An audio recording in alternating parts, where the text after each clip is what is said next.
जितनी शराब की कंपनियां हैं इन सब के नाम देवी देवताओं के नाम पर हैं। शर्मनाक है इस देवभूमि के लिए।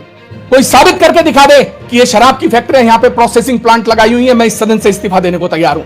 आपने ग्रीष्मकालीन राजधानी बना दी कि साहब हम सत्र में जाएंगे, इसलिए 2 दिन का सत्र चलाने के लिए सैकड़ों हजारों करोड़ रुपए खर्च कर एक दिन 2 दिन के लिए हम अपनी नैतिक जिम्मेदारियां तो तय करें। माननीय अध्यक्ष जी, सिडकुल की स्थापना की गई थी कि इस राज्य में युवाओं को रोजगार मिलेगा, राज्य में उद्योगों की स्थापना होगी।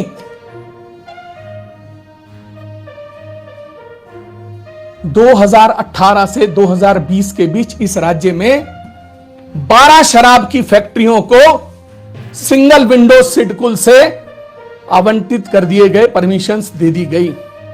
देवप्रयाग को भी नहीं छोड़ा। देवप्रयाग जैसी जगह पर हिलटॉप शराब की फैक्ट्री लगा दी गई। ज्वालपा धाम को नहीं छोड़ा, वहां श्री राम एग्री वेंचर्स के नाम से शराब की फैक्ट्री लगा दी गई।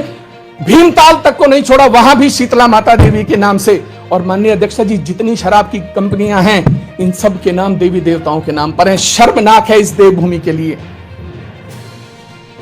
उन्हें एक्साइज में छूट दे दी गई कि साहब आप हमारे यहां उद्योग लगाइए, हम आपको छूट देंगे।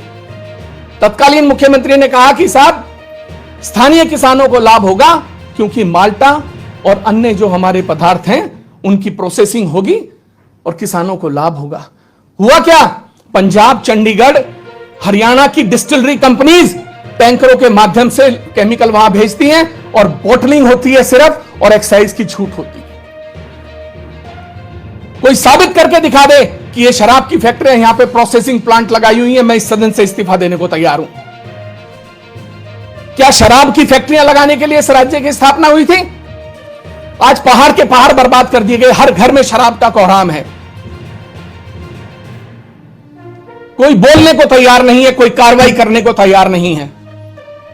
राज्य की परिकल्पना थी, राज्य का सपना था कि राज्य की पहाड़ की राजधानी पहाड़ में होगी।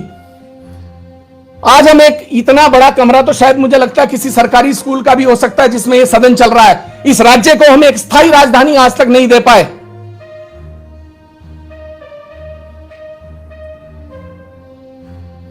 गैरसैंण के नाम पर जो सरकार आई उसने ठगा इस राज्य के लोगों को।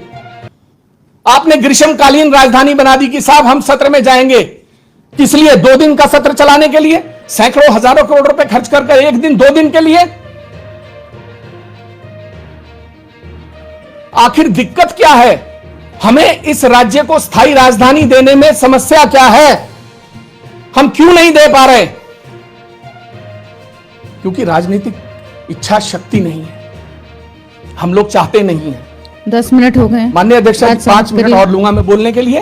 माननीय अध्यक्ष जी, इस राज्य का मुख्यमंत्री, विजन दीजिए। अब इस राज्य का मुख्यमंत्री एक डोईवाला में लेक बनाने की बात करते हैं कि हम लेक बनाएंगे जहां लेक की जरूरत नहीं है। 100 करोड़ रुपए की लेक बना दी जाती है, उसकी घोषणा करने से पहले उनके सहयोगी साथी आसपास की जमीनें खरीद लेते हैं। घोषणा इसलिए नहीं करते क्योंकि अगर घोषणा हो जाएगी तो जमीनों की कीमतें आसमान को छू जाएंगी।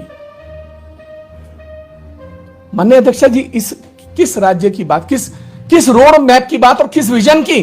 समाप्त करिए। पहले हम अपनी नैतिक जिम्मेदारियां तो तय करें। समाप्त करिए। माननीय अध्यक्ष जी, यह तभी तय हो सकता है जब भ्रष्टाचारियों को सजा मिले, कानूनी कार्रवाई हो।